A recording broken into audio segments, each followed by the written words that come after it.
Good morning. Today is April 12th, and you are watching the Viewscreen. I am your host, Amy Nelson. And I'm your host, Kelvin Wood. Now, the Viewscreen is your weekly Star Trek magazine show, and we've got the news, our friends, some special features, and we're sending lots of love to our chosen family all around the world.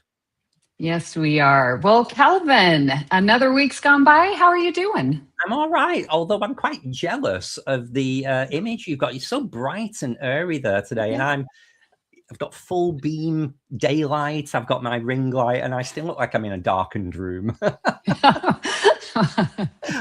Well, yeah, there you go. It's all about proper lighting. I know. But yeah, Las Vegas gets a lot more sunshine than Manchester. I don't know if you're aware of that. Very, very true. Now, if you notice, I am on location for today's show. We've got something cooking up. Wink, wink. Wink, nudge, nudge. That's right. That's right. But before we get to that, how are you? How's your week been? Very just normal. Everything's going according to plan. Work is good. Social life is good. I really cannot complain. Brilliant, brilliant. I, like probably most people on the planet, hopefully, have just been engrossed with the Artemis 2 return to Earth. And it's been so captivating and inspirational. And in these times where, hate dominates in social media, it's just so nice to see something so abundantly positive, the best of humanity. And that is pure Star Trek at its core, this amazing mission to the moon and back. I know. It's been so fun to actually see something go off well-planned, science-based. It's just nice that we could come together. Like, you could feel the unity across the world. I mean, definitely here in our school settings, we've talked a lot about it. So I can imagine there's been so many school projects completed all around this, with young minds being shown what the future looks like for science and mathematics. So it's just great. It really is. Yes. Okay, so I think let's say hello. We've got plenty of people watching us live today. So hi to everyone there in the chat. Please make sure you make yourself known. Put some comments in there. Say hi. We'll bring you on to the show. Display your comments. Hi to Chad. Welcome back. Thanks for joining us again. Yes, we have a new viewer, Tony. Hello. Tony, welcome. Welcome. Oh my gosh. So again, thank you to those watching, and go ahead, hit that like and subscribe button so you don't miss, and please keep on sharing so we can grow our little community. Yeah. Well, I think it's time, Amy, we should be telling people what we've got coming up in today's show. What have we got? Yes, well, we've got Kristin back with us to share with us the news. Hey, Mom. Hello. And we've also got, I'm delighted to welcome Aaron from 10 Forward Test Kitchen, who's cooking up a storm over in Australia. Yes. And very delighted to have our own Marcus here in Las Vegas with creating a Star Trek inspired cocktail. Oh, brilliant. So as you may have gathered, today is our food and drinks special week on the Viewscreen. So we hope you've all got an appetite, or if not, you're about to have one very, very soon. So it's a packed show. I think we should get down to it. Let's head over to the newsroom and welcome Kristin.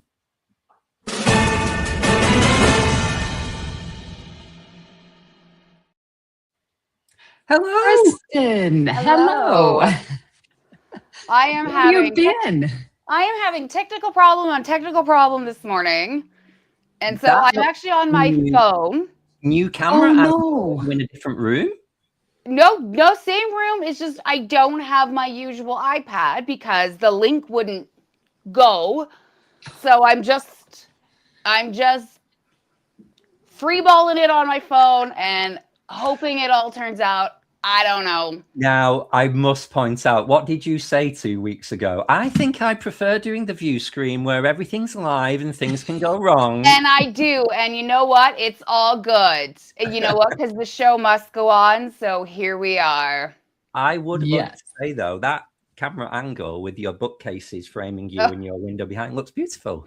But then, you know, like, then my Star Trek wall's there. Yeah. Star Trek wall, because the camera's not quite like, I don't know, big enough. Anyway, it is what it is. I'm alive, I'm upright, and I'm breathing. So that is something we're all grateful for. Yes. It's a bare minimum sometimes, but here we are. Brilliant. Now, last week, we missed you. So fill us in with what you were doing. I was so fortunate to have our dear friend Stephen King come all the way from New York to BC, Canada, and stay with us over the Easter long weekend. And it was lovely. It was lovely. We went on wine tours, we went thrifting, we ate out, we cooked in, we watched First Contact on First Contact Day together. We went to karaoke, which was just full of so much talent. Stephen and I are just like, we have to go after that.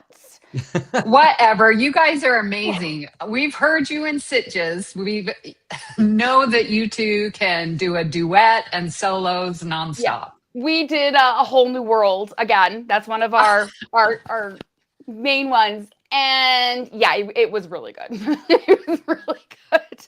My favorite Disney film. Yeah, from Aladdin. Yeah. So all together, it was amazing. I was so sad to see him go, but you know, just those little moments just bring so much fulfillment to your life. So it's great. Brilliant. Very good. Yes. Well, what have we got for today? What's been happening in the news? The news has been hard to come by lately. A lot of it is just conjecture, but let's jump into what there is. So 25 years ago, technically yesterday, Q2 aired. Wow. And I think this is one of those shows that I watched 25 years ago and went, wow, I hate kids. Because I would be exactly like Q in this and be like, what am I supposed to do with this child? So anyway, I'm glad he kind of got some whatever. He got his comeuppance a little bit. I loved Icheb in this episode, though. I thought Icheb was just such a sweet character. But yeah, Q2's 25 years old. Wow. Crazy. It seems weird to say 25 years old for something at the end of Voyager in season 7. Yeah. Yeah. Yeah. Excuse me as I go get my Geritol. So now, which actor played Q2? I don't remember. Wasn't it someone's son? It's John Delancey's son. Oh, yeah, is John it? Delancey's son. Yes. You know what? You can see it. Yes. Yeah, you can really see it. Yeah. Yes. Yes. My meme of the week is probably one of my favorite memes ever. So as the world is going to, you know what, just me and Star Trek holding hands, watching the world burn. Anyone who has ever seen Fight Club knows exactly what this scene is. For those of you who have not seen Fight Club, go watch Fight Club. Or better yet, read the book by Chuck Palahniuk. It was one of those ones where I was like, there's no way the book is better than the movie because that movie was pure perfection. And somehow the book was still better than the movie. So, yes, I saw this meme and I was like, this is just literally right now. When I can't handle anything, I put on Deep Space Nine and Next Gen and let the rest of the world just float away. Homework assignment, yes. Yes, please. Go enjoy the beauty. Because I think there's certain movies and like Star Trek and not that are becoming so much more relevant then, and Justin and I were sitting there watching. Our favorite thing to do is sit and watch old new metal. We recommend preparing them at least. I beg your pardon. Sorry. Oh, that's okay. Sorry. Is that kimchi? Yum. Sneak peek for later. I beg your pardon. Wink. Justin, my new favorite thing to do is we sit, share a bottle of wine, and watch old new metal music videos. And we watched "Killing in the Name of" by Rage Against the Machine. And I was like, wow, this is more relevant than it was 30 some odd years ago. And so sometimes it's nice just to pull out the oldies and see how society certainly is circular. So anyway, there's my meme of the week. All right. Okay. News. Yeah. This Yeah. one hit. This one hit. This one really hit. So the sets are officially destroyed. So a couple things about this is, one, this is bringing up a lot of conjecture online that this means any other series that had been floated, such as Year One, is going to be canned, because the amount of money that would have gone into dismantling just to have to put them back together and recycle them, chances are they wouldn't go through all this if they were going to use them for another show. However, these are going up for auction. Oh. Now, the auction company is out of Toronto, Ontario, Canada. And it is 403, or auction 403, excuse me. There's no further details yet, but you can Google auction 403 and keep an eye on the link. It's up on their website, and keep tabs on any new updates that come. And see if you want to bid on something. There will be no shipping, though, so you'd have to arrange some other way to get it picked up. I don't know if you can do that in like a DoorDash kind of way. I don't know. And if you are out of province, you do have to leave a deposit. So anybody listening from Ontario, you are lucky. You can just join without a deposit. I don't think I'll be bidding on anything given the prices that they'll go for, but I am very keen to see which lots actually do sell. You know, is it going to be a tactical console, the captain's chair, or like a pad?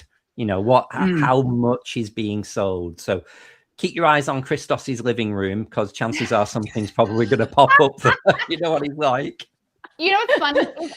I'm interested to see how much this does go for. And this is no shade against Academy or Strange New Worlds, but I don't think it has the nostalgia that if something went up like this was Picard's chair from season 1 of TNG, that would be pricey.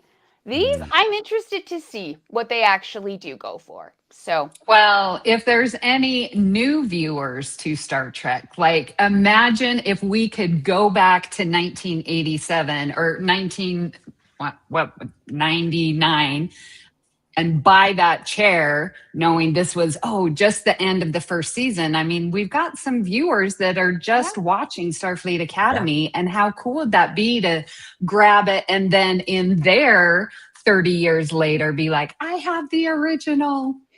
Yep, absolutely. I still don't know if that will fetch the same price as it aging over the decades, but it's a TBD, because if this auction is aired live, I will be watching, and I hope they have I hope the auctioneer shows up in some sort of a costume. He better be in some sort of uniform.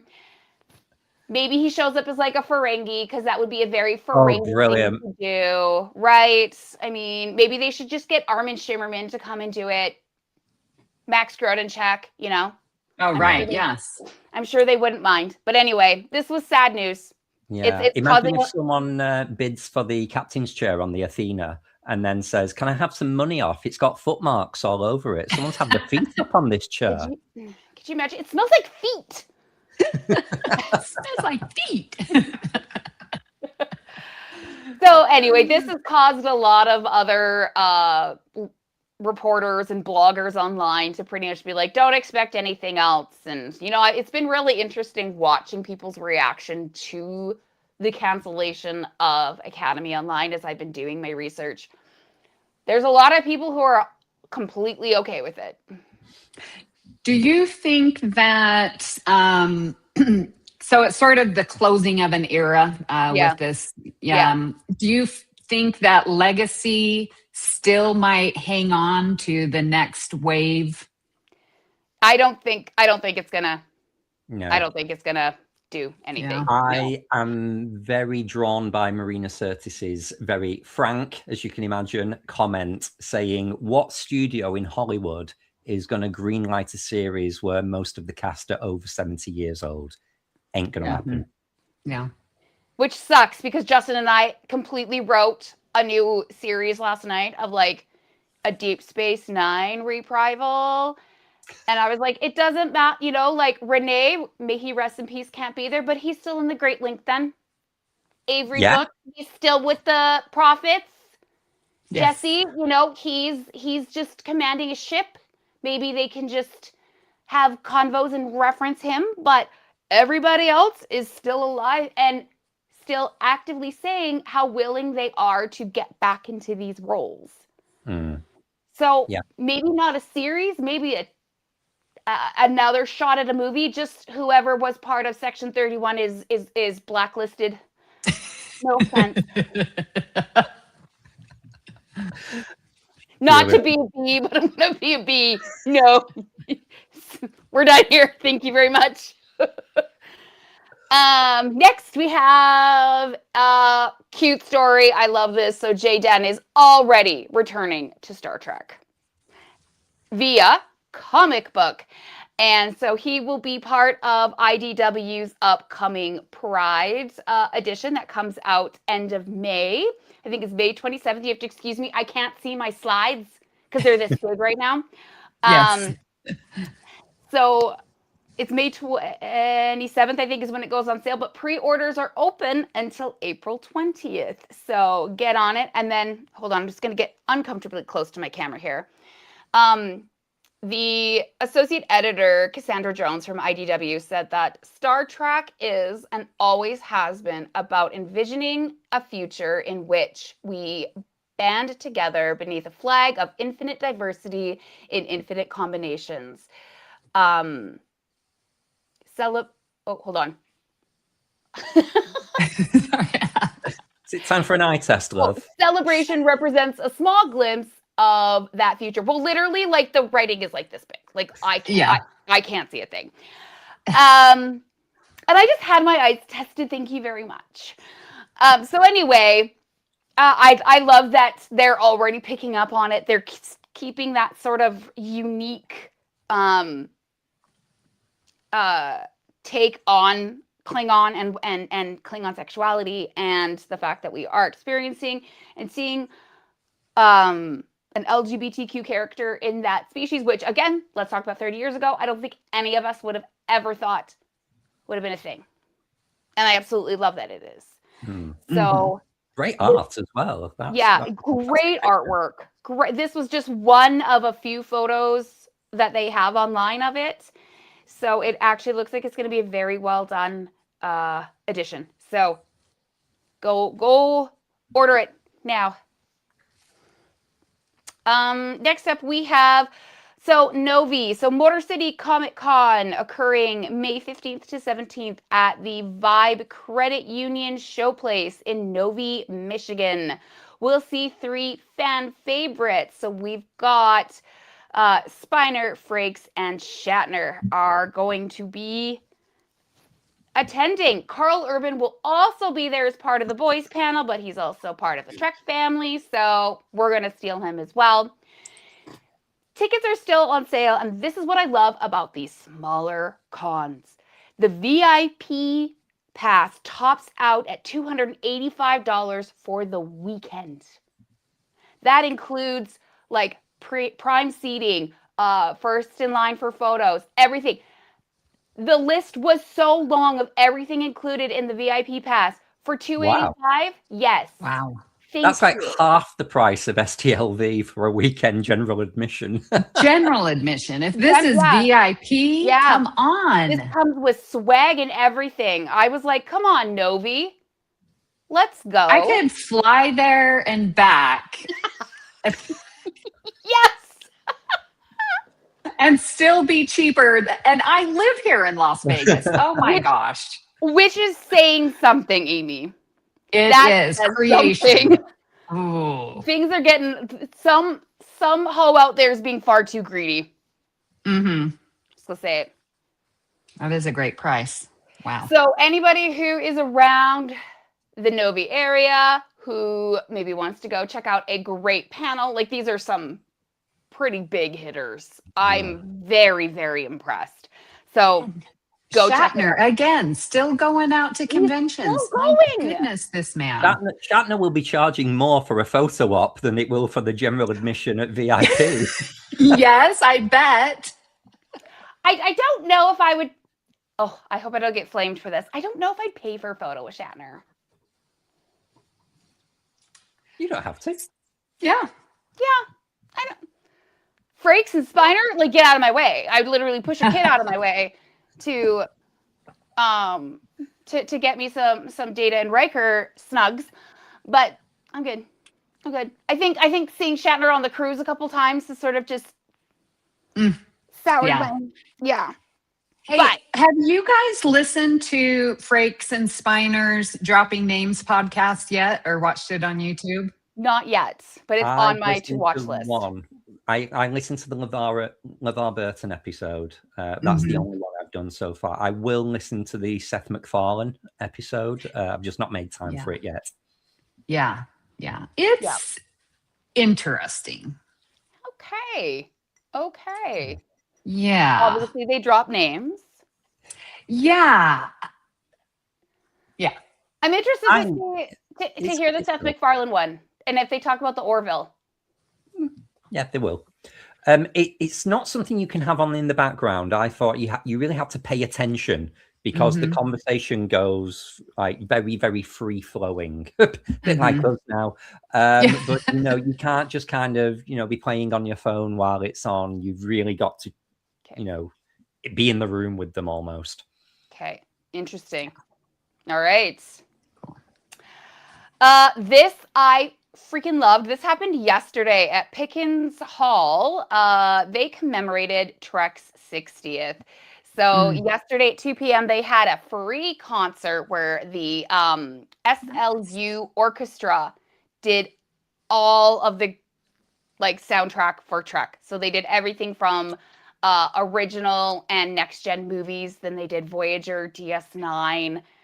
I tried so hard because when I was looking this up, it had already either started with the time change or it was about to start. And I was trying to see if it was streaming online, but it wasn't.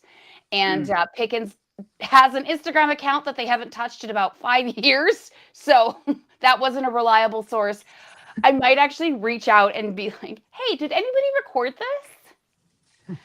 I would love to see it. So it was a free concert or by donation, and fans were encouraged to dress up to attend. Nice. Oh, nice. So, I bet it was absolutely lovely. And again, another event for Trek where price gouging is not happening. They could have charged for this, but they didn't. And so I'm giving a huge finger clap to Pickens Hall for putting love of Trek over money.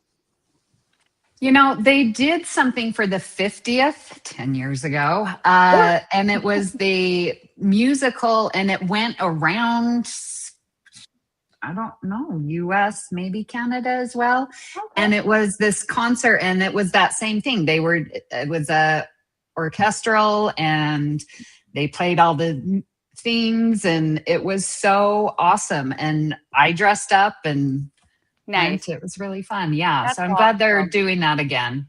I think anyone who gets the opportunity to go and see an orchestral representation, I know the London Philharmonic Orchestra did a First Contact event, and it's to be in the room, to feel it vibrating in your chest. It's already such beautiful music, but it just elevates it to the next level. It's beautiful. Oh, good for them. So I thought that was very, very cute. So listeners, if any of you are able to track down recordings share them with the community, because I think we would all love to see what it was like. Yeah. Yes. Awesome. Well, let's bring in Aaron and Marcus and see if what they've got with the news. I'm curious, is there anything that you think you would put a bid on for that auction? Are you a collector, Aaron? I mean, I would love to. I think the unfortunate thing is the shipping will be a problem. But yeah, I mean, owning something from Star Trek, anything from Star Trek would be really cool. But I have seen like the recent auctions through, I think it's Prop Masters or Prop Store, sorry. With the recent shows, watching some of those auctions go out and the prices that go there, they're definitely not as high as, say, the original series, Next Generation, DS9, Voyager stuff. But but yeah, I mean, as someone who makes props and things like that, seeing the reference material, like the photos that they take, especially when they've got like rulers and stuff in it, is amazing material. So just to be able to see that is a good enough. point. Yeah. Great. Marcus? I think I'm with Kristin. I'd be all about Captain Picard's original chair. You know what we need is like a sisterhood of the traveling chair, where we just, we all go in on something big and then we just send it to each other once a month or something. It gets passed along. That could be fun. Well, those chairs got stolen from the set, didn't they? So maybe there is someone that has done exactly that. Did it get returned, though? I seem to recall a recent story online that it was found and returned. Yeah, so it appeared for auction, and then it was pulled from auction because obviously it ended up being stolen. So, yeah. The cojones on somebody to steal something and then put it up for auction? Oh, that's a bold move. Who's boldly going to jail? While we're talking about auctions, we have to mention Captain Jeremiah, formerly of the network here, who owns Janeway's Ready Room couch, who has it in his house. It's his pride and joy. That's amazing. That is quite a something to hang your hat on, literally and figuratively. Brilliant. Well, Kristin, thank you as always for your efforts. That was a great rundown today. And Marcus and Aaron, we'll see you in a moment.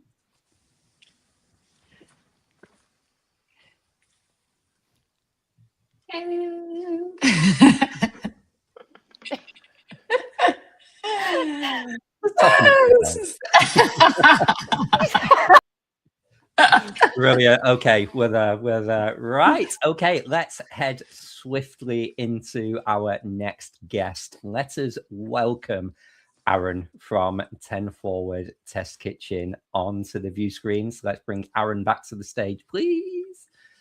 Hello. So Aaron, hello. Thank you so much for staying up late over in Australia. It must have, what is it now, midnight? That's right. Wow. So happy Monday, first of all. So we said just off air before we came live that the entire premise of the view screen is daytime TV, chat, special features, little mini segments. And you can't have a daytime TV show without there being food and drink on the agenda. And we've got lots of regular guests who come on, like Joe with his baking. And we've had short-lived shows on our podcast network as well for food preparation. But when I first happened across 10 Forward Test Kitchen online, I was floored by the production quality of your show. And I just said to Amy, we've got to get these guys on the view screen because it's a little bit of us. So first of all, thank you for joining us today. But tell us a little bit about yourself, how you got started with Star Trek, and how 10 Forward Test Kitchen came around. Yeah. Well, I went to uni and studied screen production and worked in the industry in Western Australia for a while, doing corporate events and corporate projects and music videos, short films, things like that. And then I made some Star Trek fan films, and then this sort of merged into the Star Trek cooking show. So it's basically a bit of a hobby project. But yeah, in terms of me and Star Trek, I grew up watching shows that my dad watched as a kid. So it was lots of like Doctor Who, Star Trek, Thunderbirds, Lost in Space, all those types of shows. So yeah, I grew up. I'm a baby of the '90s, so I grew up watching Voyager. I think Enterprise was the show that I managed to see start to finish as a Yeah. kid. And yeah, it just always, I guess, resonated with me. I was just on the cusp where there were lots of action figures and toys and things like that. So it being able to play with Star Trek, and it was a tangible product. Yeah, just sort of kickstarted my imagination, and I guess my sort of interest and love for screen and film and TV came from those shows. So yeah.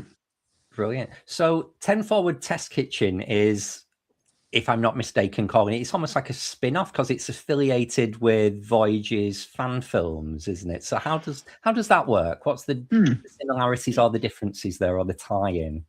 Yeah, so I've pretty much been doing Star Trek fan films for the last 10 years, and it got to a point where circumstances changed and can't no longer afford to be able to do those types of productions, and it's very time consuming, and it's also very like creatively draining if you set yourself a goal to do 3 films in a particular space of time.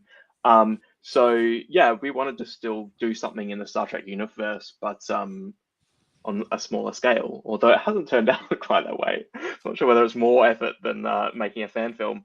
But yeah, I think in 2022 there was a new Star Trek cookbook that came out, and we were like, oh, maybe we'll get the book and we'll make recipes from the book, and see how that goes on YouTube.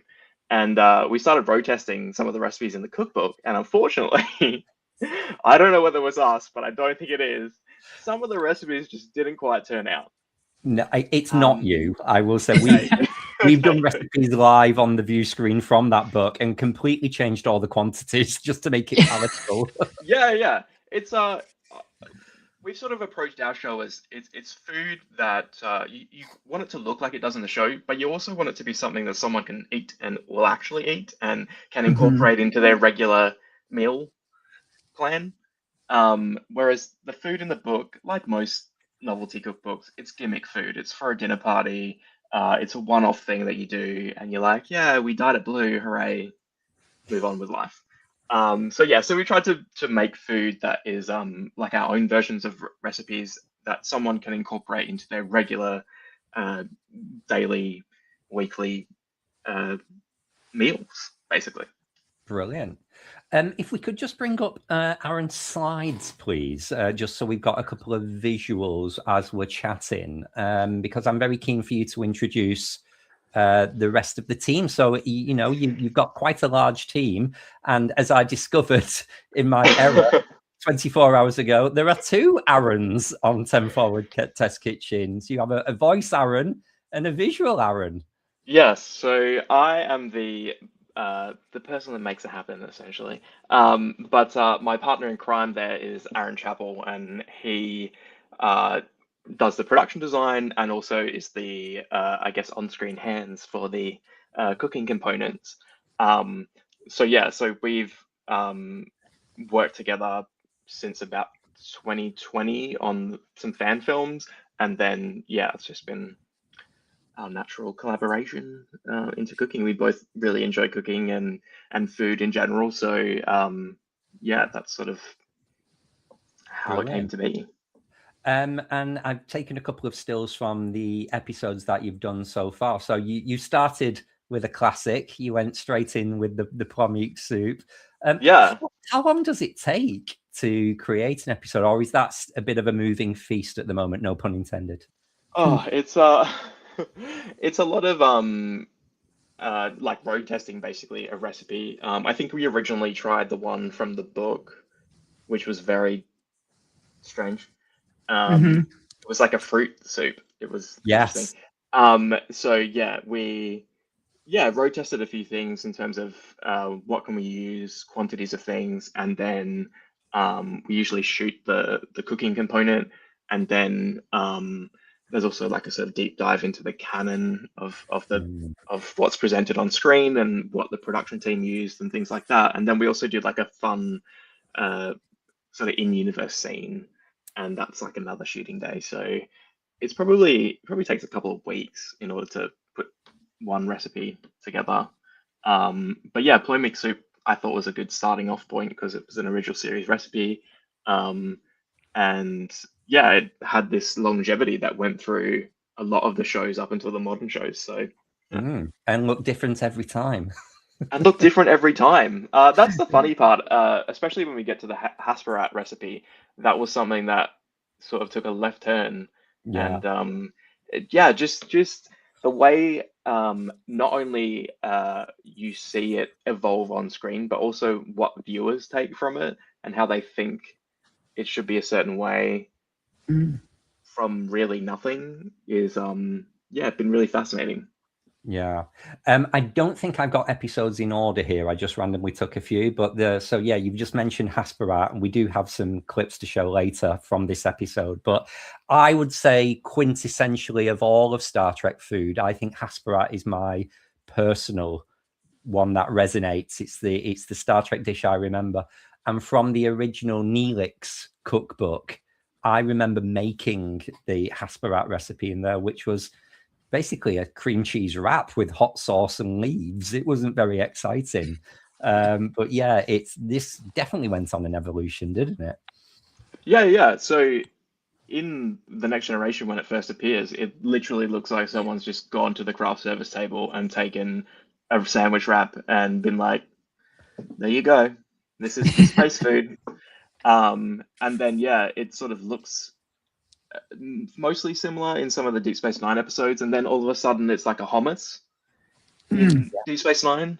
A pie. And then, later on it's a souffle. So, But that's the thing. I think it was probably just a lack of continuity in the department of prop food, and some actor just happened to point to the wrong thing, and that is how it evolved. So as fans like to fill in the gaps and make it, oh, what was it really, or maybe it's just a filling or things like that. So yeah, our job in the show is to present, this is what's on screen, this is what's said. Take from that what you will. This is our interpretation of it. No worries. So we've got polemic soup, we've got Hasperat. I was going to say, I'm sure people can guess what's coming next. So you went there, you went for Garg. This must have created some interesting content. This one was tough, actually, because like I said, we tried the one in the book, and that was like you had to pipe meat noodles, essentially. You had to pipe it into hot water and then cook it, boil it, which was very inventive. But again, it is sort of that gimmick food thing of like, it's not how one would cook. So we kind of went to the production team and what they said they used, which is supposed to be udon noodles, and make a mix of vegetables, meat, and the noodles into some form of stir fry that certainly looks very grisly on screen. Brilliant. And then bringing us up to date with the next slide, I believe this is your most recent episode. You've gone full Voyager and you've gone Leola route or ginger. Yeah, it. Yeah, Leola root soup. Yeah. This is, I have to excuse this thumbnail. The YouTube algorithm, to cut through the stuff that is on YouTube, you have to go full like clickbait, and it drives me nuts, and I hate it. But this is the icon that I put together to drive content, and it worked, so that's good. But I hate it. Anyway, so this one was interesting as well because again, in Voyager, Leola root is presented in many forms. It can be a tart, or a stew, or a soup, or rice pilaf, or all sorts of things. So this was one actually from the cookbook that was solid, and we basically almost presented it as is. But again, it's just a fun exploration of obviously they used ginger root in the show. That probably wasn't going to be conducive for a whole soup just by itself. So sort of seeing what kind of real world vegetables we could use that would replicate the intention of the dish. And yeah, present something that again someone can incorporate into their everyday diet. Brilliant, brilliant. Well, I think it's time we took a little sneak peek preview at your show, if that's okay. Kit, if we could play the video clip 10 Forward intro, we'll see the opening 30 seconds to an episode. Welcome to the second episode of 10 Forward Test Kitchen, a galaxy of food from the final frontier. Today, we're taking a runabout to the Beta Quadrant as we tackle one of Bajor's most formidable dishes, Hasperat. According to the original 90s Star Trek cookbook, Deep Space Nine props master Joe Longo explained that the on-set food was simply flour tortillas layered with cream cheese and red and green bell peppers, looking not unlike a sandwich wrap that you'd find on a craft services table. The updated cookbook expands on that idea by incorporating kimchi, which is a traditional Korean dish of fermented cabbage in a spicy brine. But in our road testing, we found this wasn't exactly something you'd want to sink your teeth into after a long shift in waste extraction. So instead, we turned to a different piece of Trek culinary history, the themed Star Trek restaurant from Universal Studios FanFest nights, where, among the neon lights and warp core cocktails, they served a Hasperat-inspired dish with a real kick. And that's the version we're making today. Behold, our interpretation of Bajoran Hasperat, a spicy shredded pork wrap layered with fresh spinach, pickled vegetables, and a punchy sriracha mayonnaise. A firecracker of a meal guaranteed to warm the heart of any downtrodden resistance fighter and keep them fueled for another day. Thanks, Aaron. So I'm sure the viewers will say the production quality of what you do. So, you know, with the team, obviously you're the voiceover there, you write it. Do you do the video editing, the putting it together in that way too? Yeah, so essentially it's just me and other Aaron that work on it. We have a friend called Sam who does a lot of Star Trek fan films, and he provides the visual effect shots for us. But yeah, otherwise it's just our two-man team. Wow, the editing must take so long. Look, I feel like I set a very high bar in the first episode that I've now to continue, so I kind of shot myself in the foot there. But yeah, I think it helps to be immersed in the Star Trek world, to have, you know, the kitchen set and the way it's lit and shot, you know, ground you in where you're supposed to be, and yeah, having all those sort of LCARS graphics and the clips from the show and stuff like that. One thing I do, which is probably a mistake with the amount of effort, is all the clips are actually silent, and I've gone back in and done the Foley for every single thing. So like when you're hearing those people running across the rocks in that Deep Space Nine clip, I've redone all the sounds. So, like banging coconuts together. pretty much, yeah. So just to get it nice and clean for the voiceover and music. But yeah, so yeah, it's a lot of effort. So Aaron, one thing I noticed, like you with that Hasperat video, like you took and recognized what they're serving in other places, like that Universal Fan. I was there and I'm like, yeah, I saw that. It was so cool. Are you tracking down like where these recipes and food dishes might be served? Like on the cruise, they have, you know, different Star Trek themed things. Like that's a lot of effort. How are you getting all of that? Some really good Star Trek news sites. That's basically how I found out about the FanFest thing. And actually, to be fair, the FanFest, hearing about the FanFest night and hearing people's reviews of that event, that's kind of what kickstarted the show again. Because, like I said, when we got the cookbook and we were kind of a bit downtrodden about its content, so we sort of shelved the idea. And then seeing that event take place and the types of food was being served, I think StarTrek.com did an interview with the chef, and hearing them talk about what they picked for that thing and seeing the food, that kind of actually re-kickstarted our passion to do the show. So yeah, I love taking from the whole sort of franchise of Star Trek. It's not just what's on screen, but sort of what's evolved from other things too. And so actually the next episode we're going to try and recreate the Warp Core Breach cocktail from Oh, wow. Star Trek The Experience. Oh, yay. So yeah. Oh my gosh, that would be so awesome. Yes. Brilliant.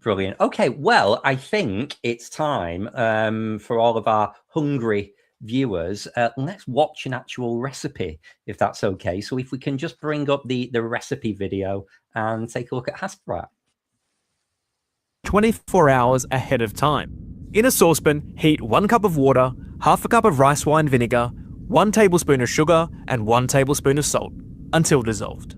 Meanwhile, in a jar, combine 1 cup of shredded Napa cabbage, 1 cup of radish cut into matchsticks, and 1 cup of carrot, also cut into matchsticks. For extra bite, add half a sliced chili and half a tablespoon of peppercorns.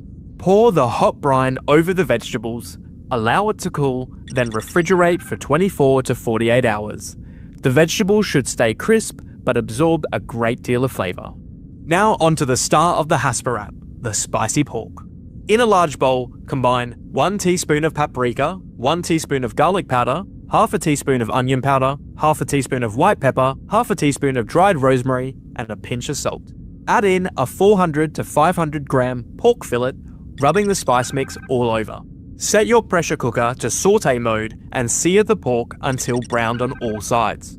Then add 1 sliced red onion, 2 minced garlic cloves, 1 tablespoon of soy sauce, 1 tablespoon of brown sugar, 1 tablespoon of honey, 1 can of diced tomatoes, 2 tablespoons of apple cider vinegar, and 1 tablespoon of gochujang, a spicy Korean chili paste. Lock the lid, set the vent to seal, and cook on high pressure for 30 minutes. Depending on the thickness of your pork fillet, you may need to adjust the time accordingly. While the pork cooks, prepare the sauce by combining 2 tablespoons of sriracha, half a cup of mayonnaise, and a generous squeeze of lime juice. Set aside. When the cooking time is complete, release the pressure, remove the pork, and shred it with 2 forks.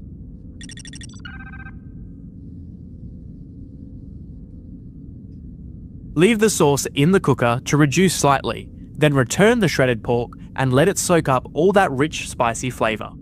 Warm a large flour tortilla in a pan. Spread on a generous dollop of sriracha mayonnaise, then layer fresh spinach leaves, the shredded pork, and a scoopful of your pickled vegetables. Roll tightly, and if you want extra texture, toast the wrap in a skillet or press until golden. Serve whole or sliced, garnish with fresh radish, jalapeno rings, coriander, and an extra drizzle of sriracha mayonnaise. And there you have it, the 10 Forward Test Kitchen's Bajoran Hasperat. This one certainly packs a punch, so if you're spice averse, feel free to ease off on the chili. Otherwise, this is a bold, flavour-forward meal, perfect for lunch or dinner, and absolutely worthy of being passed down through the generations. Wonderful. Thank you so much. We have Chad in the chat who was saying it's very inspired and it makes him want to get an Instapot. So yeah, slow cooking and a pressure cooker is being sold right now on Amazon if you listen closely. Let's bring in Kristin and Marcus and get their thoughts there too. So Marcus, you're stood there in the kitchen, good to go. Have you tried any Star Trek food, or are you drinks exclusive? Right now, I'm pretty much drinks exclusive, but that plomeek soup has always caught my eye, so I might give that one a try. Well, it's liquid, so it's almost a drink, I guess. I do remember that Warp Core Breach cocktail, and I have to say I'm excited to see that come back. Brilliant. And Kristin, how are the taste buds over in Canada? Good. I have to just say one quick thing, and this is not weren't Bajorans at most pescatarian? Oh, I don't know. I don't think Bajorans ate meat. As far as I'm aware, no, because there is an episode where Kira says that she's a frequent guest of the Klingon restaurant. I don't imagine Klingons having a lot of vegetables. Okay. But that's actually something I was talking about before, where a lot of what people understand about Deep Space Nine or Star Trek in general is just sort of random unknown things, and we just fill in the gaps. So I've got a lot of comments that have been like, aren't they vegetarians? They don't eat meat, or they eat seafood. Apparently there's a Bajoran prawn or something like shrimp. that. And it's the eternal ethical argument as well in Star Trek of is it really meat if it's replicated, if it's just replicated matter and no animal has been killed? Because I know that like lab grown meat is coming up, I will definitely try that. If I can be guaranteed that no animal was harmed in the making of it, then fine. But for those of you who do not partake in the eating of, or are not omnivores, for this recipe, I would highly recommend looking up vegetarian pulled pork, which is done with jackfruit. And it's done the same way. Otherwise, you use the same spices that Aaron was talking about. And then the jackfruit naturally sort of falls apart and almost looks exactly like the same thing, but you just use jackfruit. Or if you really, really squeeze out your extra firm tofu, you can grate that with a cheese grater and also make pulled pork. Brilliant. Yeah, but otherwise, fantastic texture. Oh, spiders. I want to ask, Sean in the comments say Bajorans do eat meat. She says she used to eat the spiders on the moons of Bajor. Is that really meat if it's an insect? Oh, do you remember them? They were. I remember Dax saying, "Is that a spider or a dog?" No. You know what? At that point, I'm done fighting. Why are we fighting for a planet that has spiders the size of dogs on it?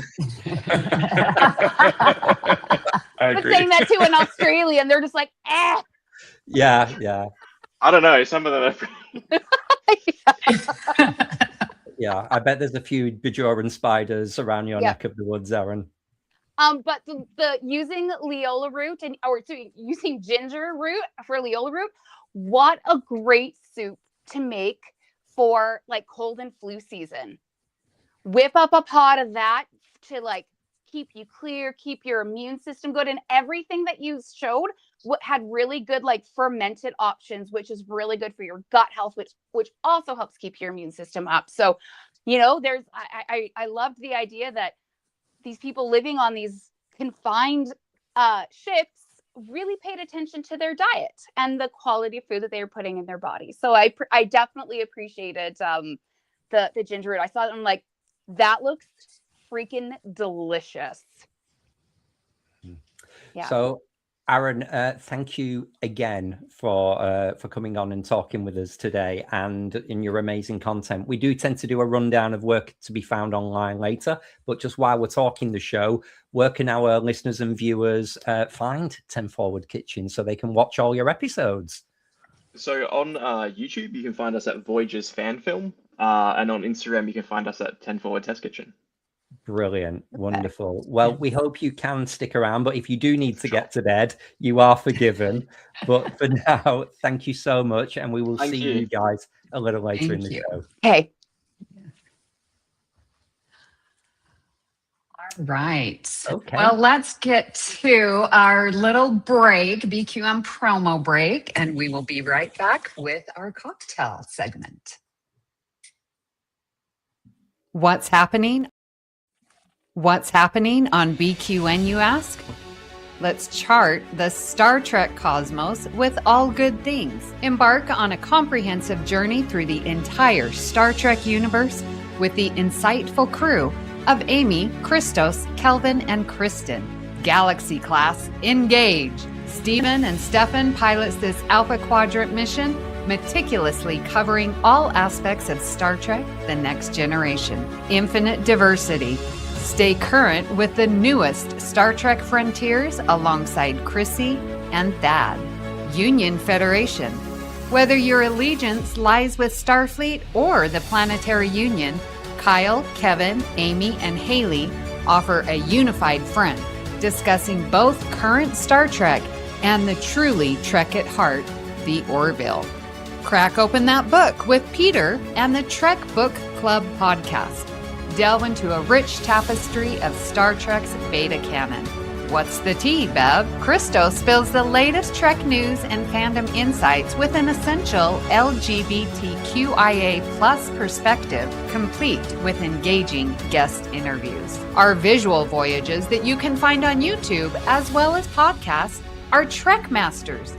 Think you're a Starfleet Academy graduate? Test your knowledge with Davey and MC's challenging Star Trek quiz show and the Viewscreen. Tune in live on Sundays for your dose of a Trek-inspired talk show. Kelvin and Amy host new 8-week seasons each spring and fall. But beyond the final frontier, we have Bargain Bin Gamer. Davey and Mitch, your self-proclaimed gamer guides, lead you to digital treasures, unearthing and reviewing the most affordable video game gems. Cinema Z. Grab your metaphorical popcorn for Mark and Matt's cinematic deep dives, unearthing overlooked films that demand your attention. History with the Zalogis.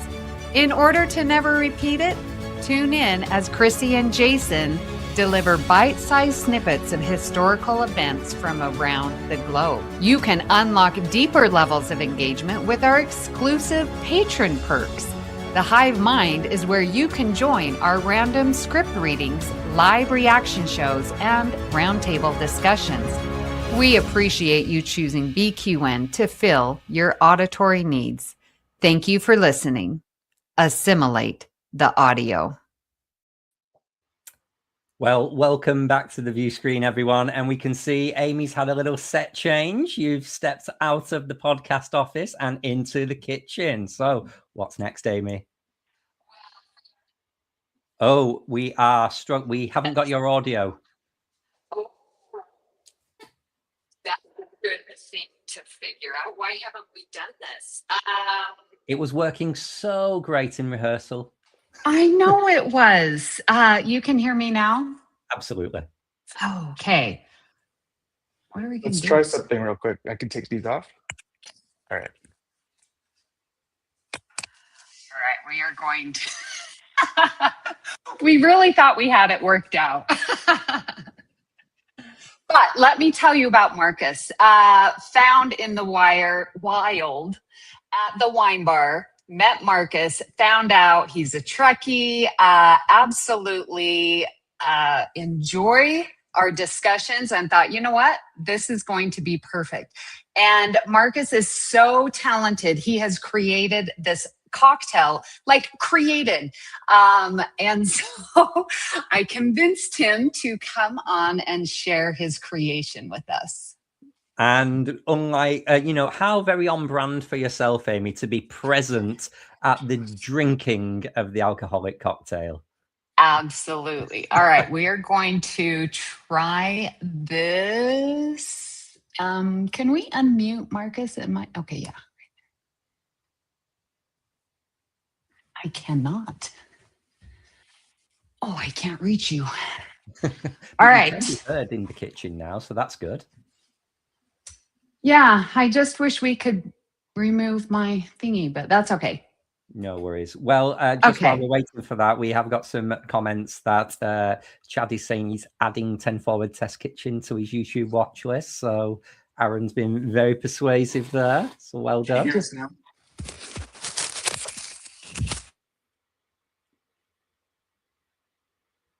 Can you hear us now?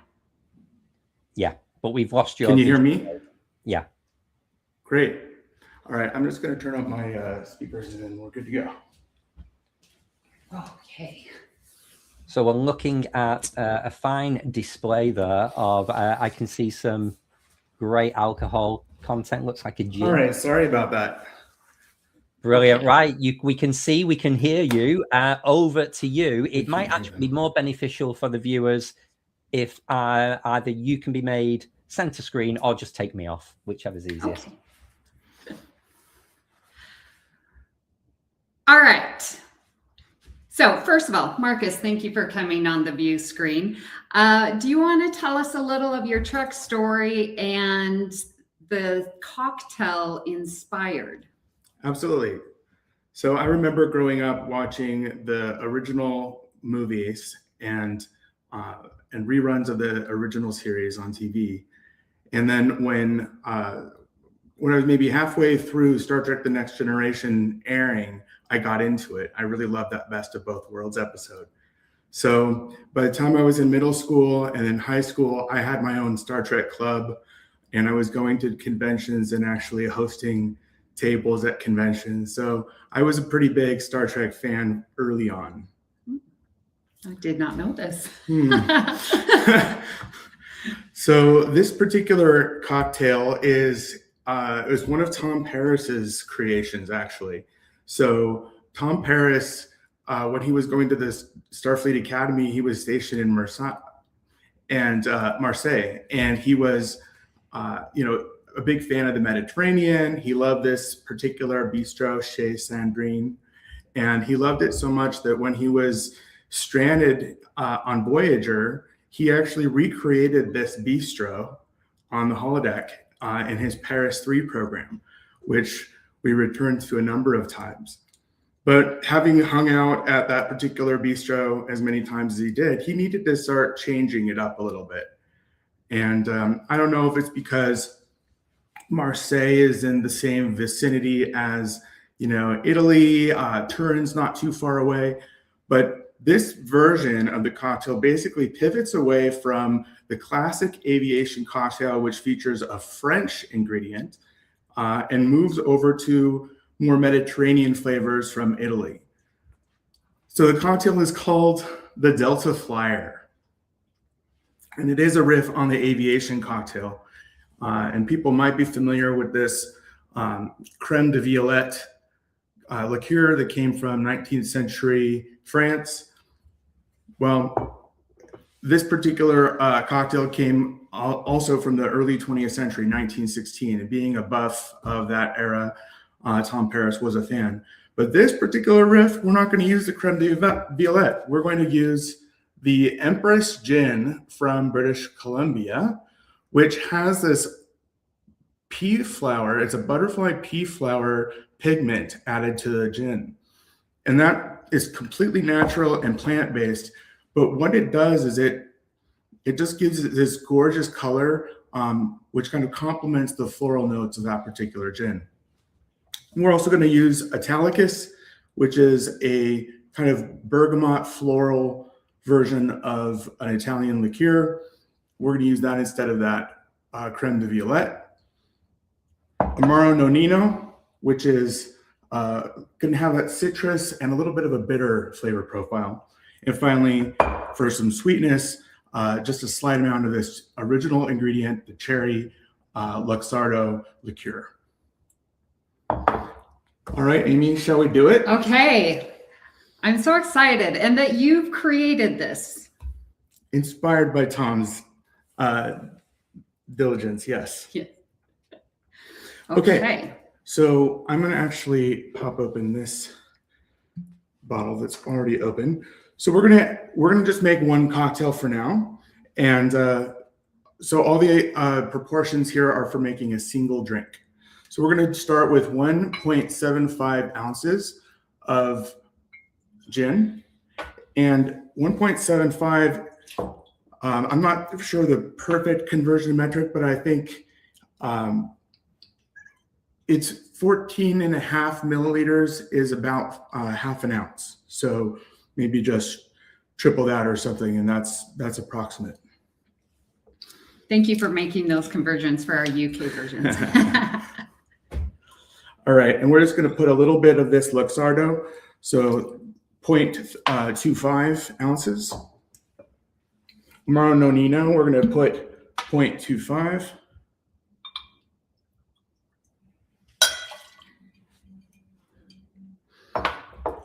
This bergamot liqueur, a little goes a long way, so we're just going to put a tiny amount, 0.15.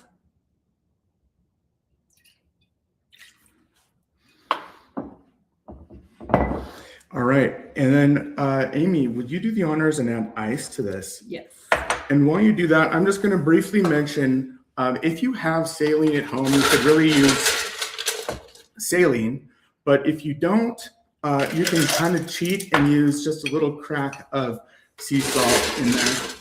I would use 2 drops of saline, ideally. We're trying to pull out that kind of Mediterranean minerality to kind of complement the floral notes. You know, and I'd never even heard of that, but it makes sense because when you're cooking, the salt brings out the flavor, and that's all you're doing here. I'm gonna grab the glass. Okay, Marcus taught me how to spin, stir. Show us your stuff, Amy. I'm doing good. And Marcus says to spin around 30 times. One thing I'll mention while Amy is doing that, normally with a citrus and gin cocktail, you would shake the cocktail. But because of this delicate pigment in the gin, we're actually doing a stir so we can preserve that intense indigo color. That looks great, Amy. Okay. And we have a chilled glass. Yes, let's go ahead and strain this into the chilled glass. Would you hold the strainer for me? Thank you. Well, I'm actually double straining it so we don't want any extra little bits of ice or anything to get in. Perfect. And then our final little touches, I'm going to hold this up so you can see we've got this lovely kind of indigo color. But one of the things we're going to do that, and you can kind of figure out how you want to implement this at home.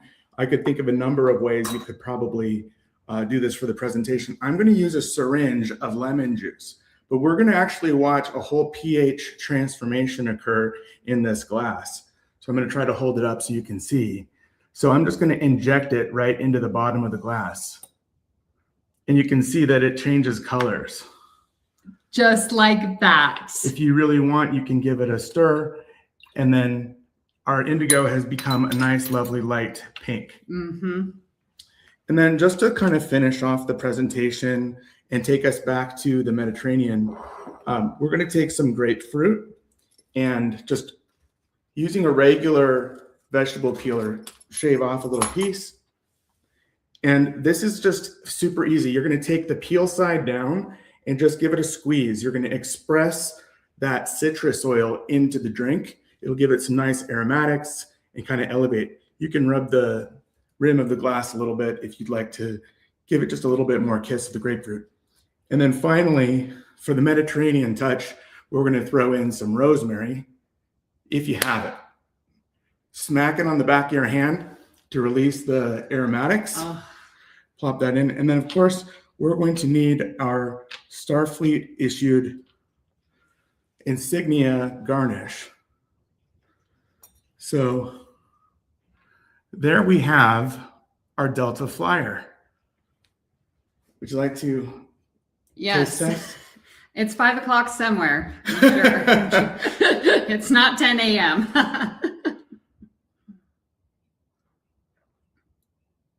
Okay, you guys, this is so delicious.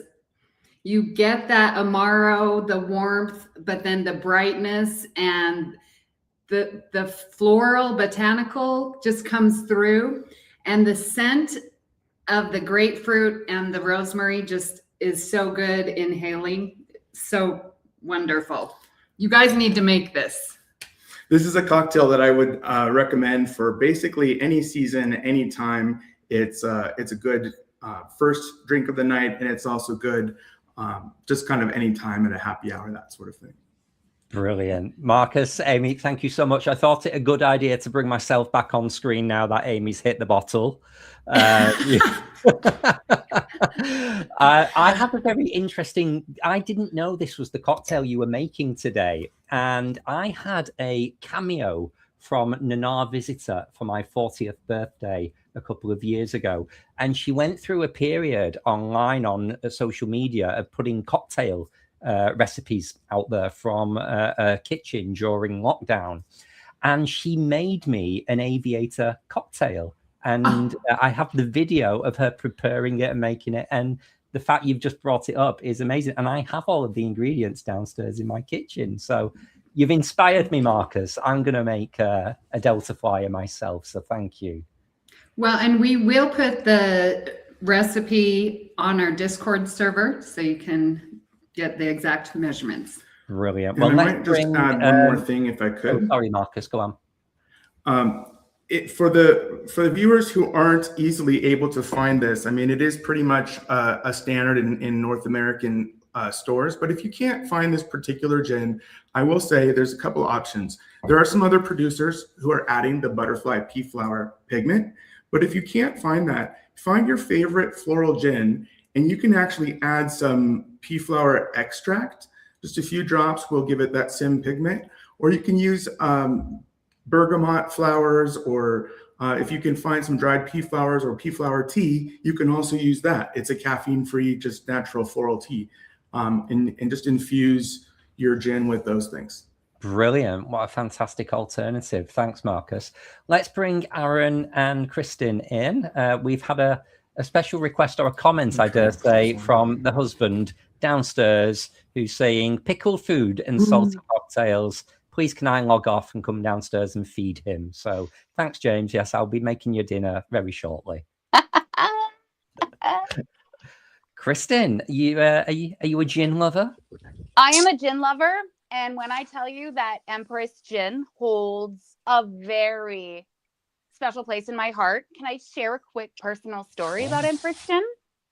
So if anyone ever wants to visit a very beautiful place in British Columbia, other than Kelowna, Victoria is a stunning city. And that is where the Empress Hotel is, where this gin was originally made. And that is where Justin's grandparents honeymooned back in, I want to say, the 1940s. Wow. It was so long ago that the hotel did not have indoor washrooms.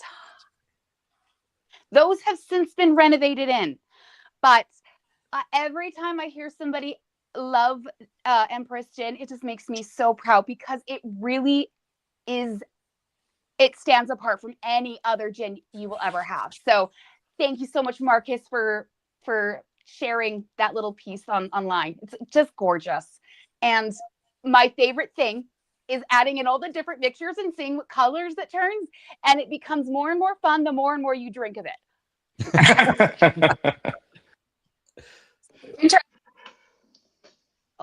Oh, Amy was struggling with the audio again. Sorry. While we just get Amy back on there. So, Aaron, that's a live cocktail making session. What do you think? It's a lot easier on the editing, we must say, if you do it live. It is. That is true, very much so. I'm thinking, is it too late to have a cocktail now? Because I'm inspired. You should do a show too, Marcus. Yeah. Do a drinks show. Yeah. Well, the production value bar is set pretty high right now. Yeah. I don't know. You've got a lovely kitchen in the background, so I think. Yeah. Oh, well, thank you. Yeah. You do. Yeah, we could make this happen, Marcus. Mhm. I can see him doing something pretty amazing. We could add a segment. Sorry, Amy, what were you saying earlier? Oh, so another tie-in to Empress Gin. Stephen was the first one to introduce me to that, who you just had last weekend. Yes. House guest. Perfect. Oh, Perfect. Brilliant. Brilliant. Well, Marcus, thank you very, very much for showing us your talents today and for offering Amy a drink. She's more than grateful. As you can see, she's already throwing her equipment around the room.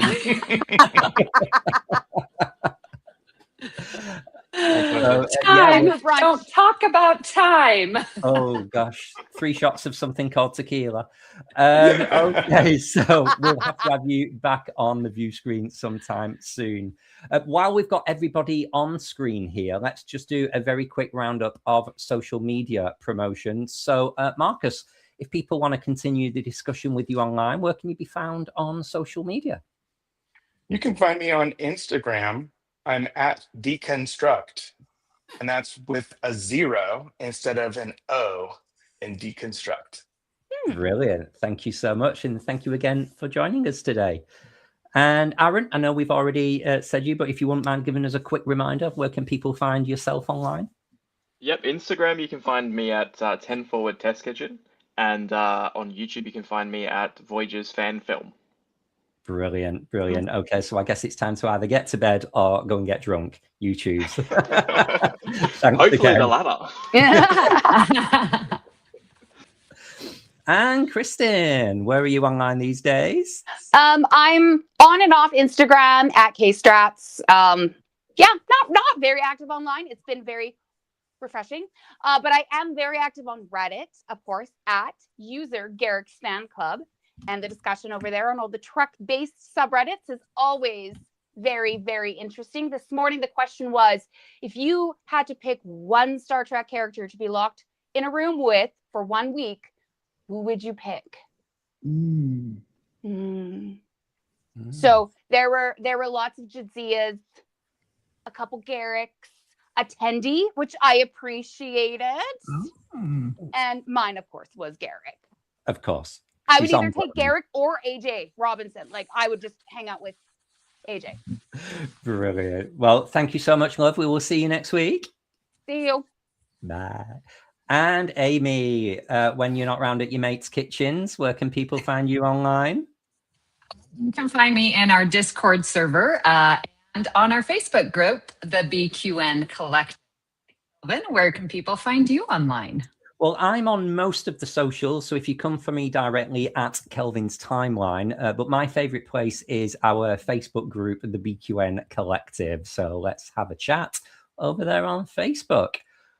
Right. Okay, Amy, what a packed show. A very high value, high production, risky show today. I think we've kind of pulled it off. Kind of. So thank you, everyone, for your patience. Brilliant. So brilliant. What do we got going on next week? Well, next week we have our online community special week. So we are seeing our very good old friend Bradley, who's an admin of the Star Trek Gay Geeks group on Facebook, which has got thousands and thousands of members. So I want to hear his impressions on what it's like being a moderator and an admin of a group so big. And she's back. We're bringing Queen of Memes, Robin, back into the view screen, see what she's been up to. Obviously talking memes, but Robin is legendary for her watch parties and for her fitness challenges that she sets all across the community. So really can't wait. And also reuniting them both, who were both Orion cosplayers over in STLV for several years with Davey. So that'll be fun next week. Yes, it will be. Oh my gosh. Well, we would love to hear what you thought of today's show. And there are many ways you can do this. You can join our Facebook group, BQN Collective, or our Discord server. The links and everything is in our show notes. Yeah, and a huge thank you to our patron members for your ongoing support of the network and for this show. You'll never hear a commercial on BQN unless it's me plugging my Redbubble t-shirts. So if you would continue to support us that way, you can go to patreon.com/BQN, and we'd be very grateful. Now, if becoming a patron isn't your thing, don't worry. You can still support our show and the network just by commenting on our posts, liking and subscribing on our shows across the different platforms, or just having a chat about it with your friends to drive some viewers our way. And that'll help build our fabulous little community of listeners. Yes, and we would like to thank JJ Seastrom for being our associate producer and producing our view screen badges. And if you are in Trek Long Island in June 12th through the 14th, please stop by the table and you can pick one up for yourself. Brilliant. Thanks to Kit behind the scenes for making the magic happen as our producer today. But that's all. Thanks again to our guests online, our guests in the show, people watching online, and for those listening on catch up either on YouTube or as a podcast. Yeah, we will be back same time next week. And for now, that's all. It's time to end transmission. Thanks, everyone.